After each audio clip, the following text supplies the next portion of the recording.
What's going on, guys? I am getting ready to go fish for about 2 hours locally. The issue is we've had sub-negative degrees temperatures for probably, I don't know, 2 weeks. And then we've had 3 days of 50+ degree weather. So I don't know what to expect. So I'm going to have 2 different rigs I'm going to be trying out. I'm trying out a stout rod with a 3D printed reel, or a one weight with a click and pawl classic style reel. I'm going to make that decision when I get to the water, but I'm going to get ready here, put my waders on, and get going.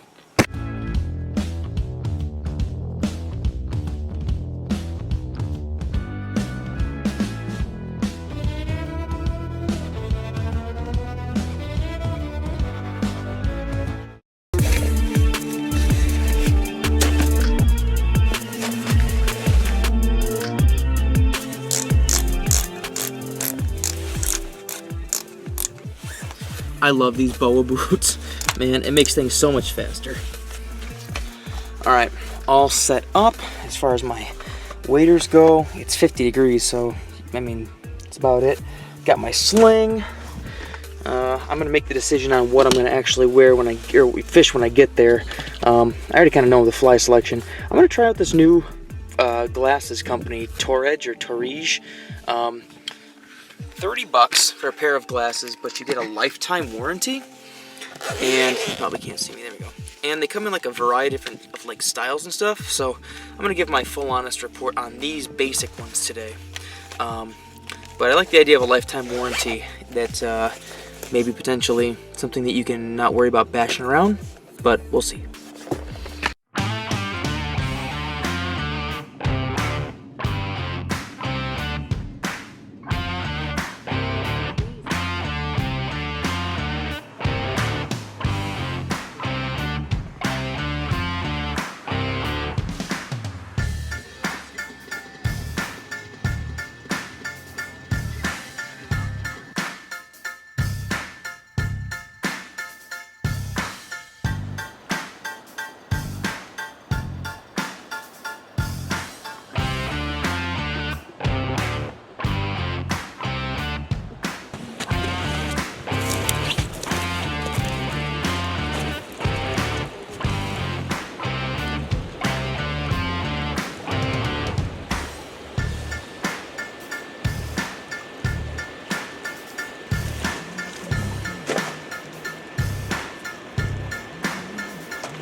Alright, so these fish are either pinned to the wood, or they've had to move because of how much water there's been.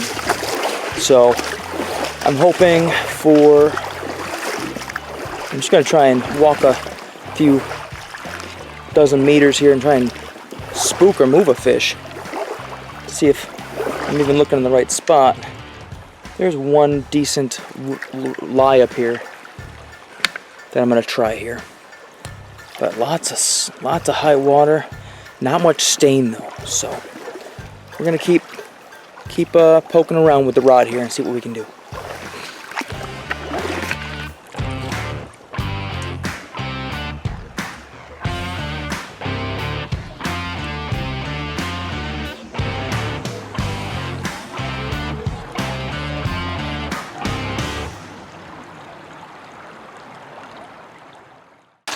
You can see how high the water was for a little while before it dropped. So this water dropped quickly.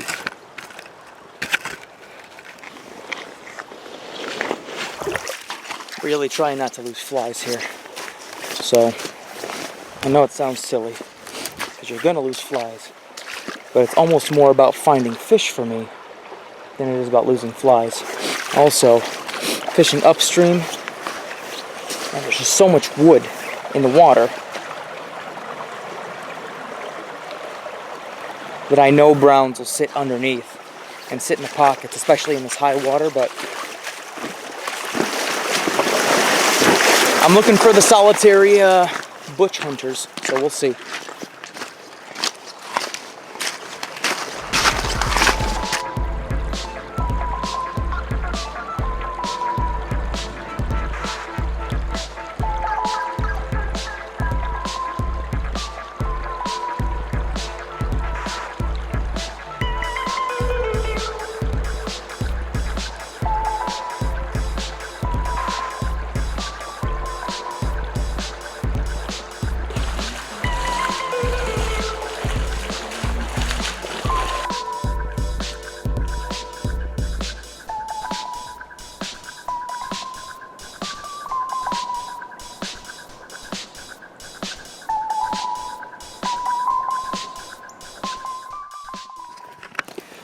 I really don't want to go any further or lower down from 4X. There's just so much wood and the water's not as stained as I thought it would be. But I'm just going to keep plug and playing, try and find some fish. This Cook and Worsham 6-weight is super light. I went with a 6-weight because I thought it'd be nice to be able to horse some fish out, but I have to find fish first. And the actual like 3D printed reel, actually pretty smooth when I'm pulling drag out and stuff. It has a drag on it, that knob in the as you can see there, it's a tension knob. And so you occasionally will probably have to tighten it back up, but it's by a guy named Ramel. It's like yr3d.com. I'll link it below, but it's pretty sweet. I'm gonna fish this little riffle here. Weather doesn't dictate fish being in a riffle, but whilst in Rome.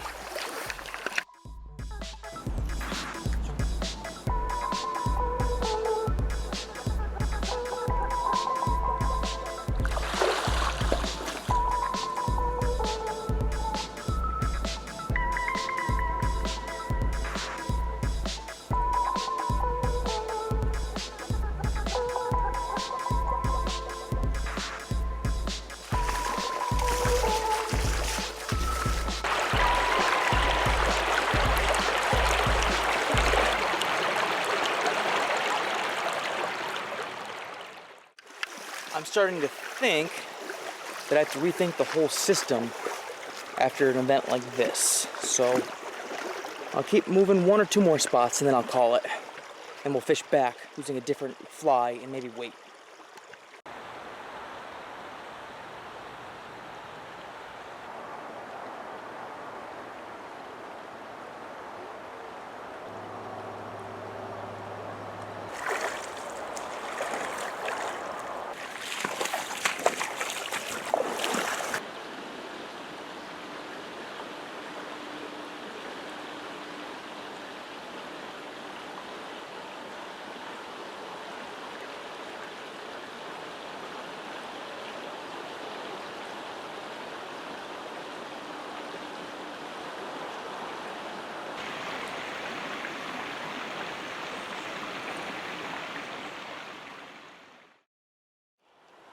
Well, we're going to try some wild and crazy things and fish our way back with different weird flies like mops and stuff. So here we go, we'll see. So many brambles and pricker bushes that I have to be careful of. I think I went this way last time. Yeah. Fishing this smaller stuff. These are my tracks from the way in. That's always what I like to do. If I'm the only one fishing it, I like to follow my own tracks because usually I've broken down the brush or I found, see, there's another way came up here and came back that way. But this is a good way to also, and if it's really thick stuff, I know a lot of guys say keep the rod behind you. I used to do that too. Keeping the rod facing forward helps almost point you in your head in the right way. So I'm going to start throwing this, what is it, chartreuse mop. Why? Well, why not? Into some of these big open spaces and see if I can't incite a riot. Let's start right here.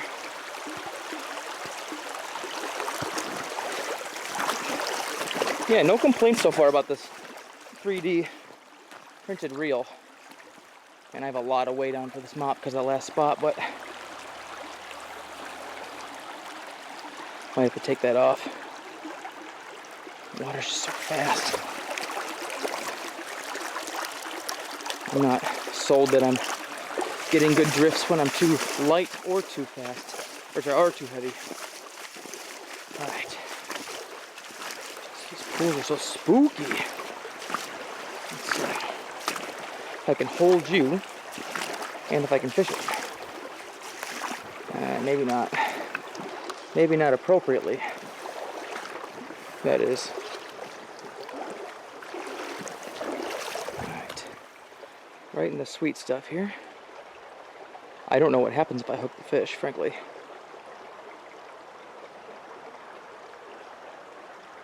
And it's slow. Alright.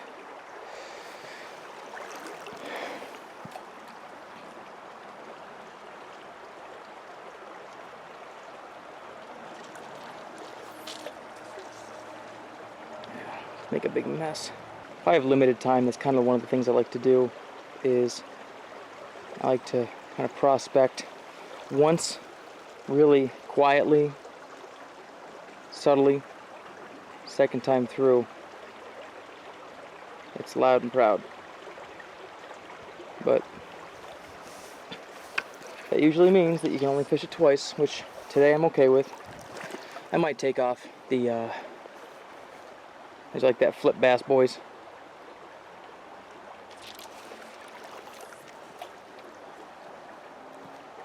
Let's see. I might swap the chartreuse. It might be a little too loud. It's just pretty stained water. I might go with an olive bugger or something similar in nature, but also take off that. Yeah, this is definitely taking off the split shot. It's way too loud. Just the last pool was so deep. I got a leaf on that one. Alright.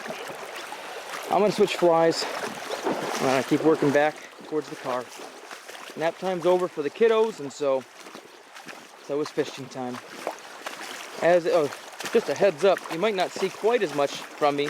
I know I've been kind of slacking the last week or two, a couple weeks rather, but that's because we're prepping for baby number 3. And so if you don't see me for a little while, or if you see me super informally like with this kind of stuff, I do want to say thank you for sticking with me. The algorithm from YouTube is not that kind to me, so view count's not that high, but I still try and get out and show everybody how much I love to prospect for browns, bows, and rookies.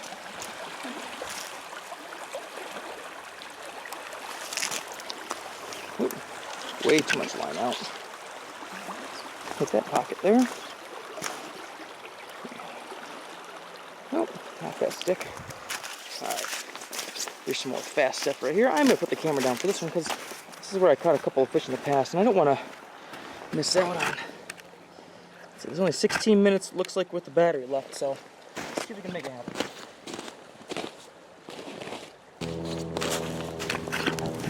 We're rolling. Drift, drift, drift, move. Especially in the small water. It's not moving very fast. Let's see if we can get. Let's see who's home. Running while I still have battery. Nothing to write home about today, guys, except for a few lessons to take with me. One being when the water system changes so drastically, I definitely better have a better game plan before I start marching into the water or towards the water. But then again, you know, I do what I can with nap times. So another couple takeaways being that I really liked these glasses. They were very comfortable, stayed on all the time, got to see pretty well, not bad. Link will be in the description below if you want to check them out. I don't have like a, actually, you know what? I'm going to ask them for a code because I'm sending the message out. We'll see, but great rod, cool reel. Didn't really get to use it except for the strip line, but definitely enjoyed the trip. I'd like to reflect for a second. On the way home, I always think about what I could have done could have done differently. And I already know exactly what I should have done the entire time. I'm so focused so frequently when I have about 2 hours to fish. I'm so focused on getting as much fishing in as possible that I don't think and fish logically. I fished sizes way too big because I knew that the browns that are in that water system would most likely, in good water conditions, eat really aggressively. Well, the water wasn't good. The water's been cold. And so why on earth, logically, should I assume that they would eat size 12 and 14 woolly buggers and big stonefly when I literally looked at and saw microstone. We have small black micro stoneflies. The small hatches, small caddis hatch too. But I just stuck to my guns and fished every pocket, every hole that I could, knowing full well that probably wasn't going to produce, just so I could fish more water. I think it's important to think about those types of things whenever you're fishing and reflect, because reflection is the best way to learn from your own mistakes. I really should start focusing on fishing smarter, not harder, fishing less with more than more with less. At least that's what I'm going to tell myself the next 2 hours that I might have here or there during nap times until baby number 3 shows up. Then I have no time to fish, at least for a little while.